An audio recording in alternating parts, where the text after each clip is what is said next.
नमस्कार, welcome to ji affair. जैसा कि आपने थंबनेल में देखा, यूक्रेन में बायो लैब्स बना रहा था, ये अमेरिका बायो वेपन्स बना रहा था और यह क्लेम किया है रसिया और चाइना के डिफेंस मिनिस्ट्री ने। रशिया ने ओपनली चाइना ने ओपनली क्लेम किया है मीडिया के आउटलेट्स के माध्यम से।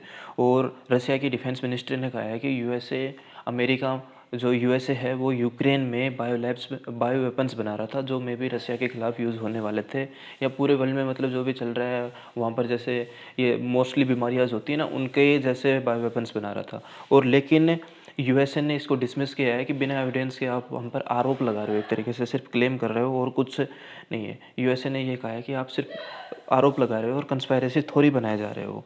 और इसी चीज़ को लेकर के इसने चाइनीज़ मीडिया ने भी कहा था कि लगभग 350 में से केवल 26 लैब्स तो सिर्फ यूक्रेन में है यूएसए की, जिसमें बायो लैब्स बना रहा है। दोस्तों, आपको पता होगा यदि बायो लैब्स बना रहा होगा, यूएसए बायो वेपन्स बना रहा होगा, तो ये इंटरनेशनल लॉ के खिलाफ है और अमेरिका पर भी मुकदमा चल सकता है। और जब ये बात इससे यहाँ के एक मीडिया आउटलेट्स हैं, जब वहाँ के सांसद से पूछा गया है, तो सांसद ने कहा कि बायो वेपन्स नहीं बना रहे, बायो लैब्स हैं और बायो वेपन्स के बारे में कोई जानकारी नहीं दी। मैं चाहता हूँ आप ये सुनें। Chemical or biological weapons?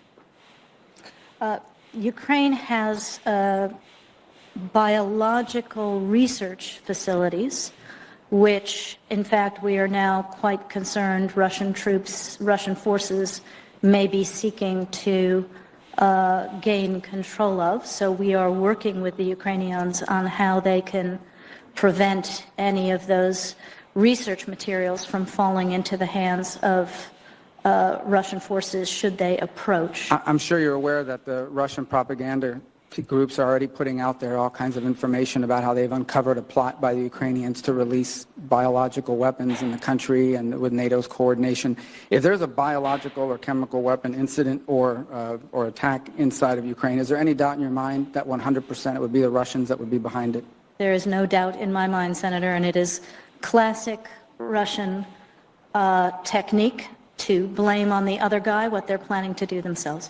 दोस्तों, यूएस इस चीज़ को लेकर भी कंसर्न है कि रसिया वहाँ से जो यूएसए का जितना भी बायो लैब्स का जितना भी डाटा है उसको चुरा ना ले, इसलिए इसने डिस्ट्रॉय करना स्टार्ट कर दिया था। इसलिए ही तो रसिया ने इस चीज़ को सभी के सामने लेकर के आया है। दोस्तों, आपको पता होगा कि हमारे जो सीडीएस बिपिन रावत जी थे, उन्होंने भी ये कहा था कि जो आगे वाले फ्यूचर में जो वार होने वाले हैं, बायोलॉजिकल केमिकल वारफेयर होने वाली है, इसलिए इंडिया को भी प्रिपेयर करने की कोशिश की थी। लेकिन मे बी अब जब वो चले गए तो उनके बाद पता नहीं हो पाएगा या नहीं हो पाएगा। और बताया गया है कि यूएस फंड कर रहा था, बिल्कुल 26 लैब्स को फंड कर रहा था 350 में से। और यहाँ पर आप देख सकते हो कि बायो लैब्स लगभग 26 थे, लेकिन मेन हैंडल्स यहाँ पर थे। और दोस्तों, यदि बायो वेपन्स का अटैक होता है तो ये बहुत डेंजर हो सकता है पूरी दुनिया के लिए, इन दो देशों के लिए ही नहीं, आम लोगों के लिए, आम जनता के लिए, सेना के लिए, पूरी दुनिया के लिए बहुत डेंजर हो सकता है। क्योंकि आपको पता होगा कि चाइना पर भी कोरोना वायरस को लेकर के बायो वेपन्स का ही आरोप लगा था और इसीलिए चाइना भी बहुत फ्रस्ट्रेट था और उसने अभी फ़िलहाल यूएसए पर भी ये कंस्पायरेसी थ्योरी थोपनी स्टार्ट कर दी। मुझे नहीं पता ये गलत है या सही है, लेकिन यदि रियलिटी में ये हुआ तो ये पूरी दुनिया के लिए एक बहुत बुरा मंजर साबित हो सकता है यदि बायो वेपन्स वहाँ से लीक हो गया तो। क्योंकि हमने अभी कोरोना वायरस से लड़े हैं, अभी दूसरा और आ गया तो देखते हैं। दोस्तों, यहाँ पर आप देख सकते हो कि 30 कंट्रीज में 350 लैब्स थी, जिसमें से Recently, the 26 लीक US हुई हुई थी। यहाँ पर biological आप ये भी labs in Ukraine have indeed attracted much attention. According to reports, in these facilities, a large quantity of dangerous viruses are stored. Russia has found during its military operations that the US uses these facilities to conduct military plans. दोस्तों, आपको पता होगा कि biological weapons जो होने वाला है ये कितना डेंजर हो सकता है पूरी दुनिया के लिए।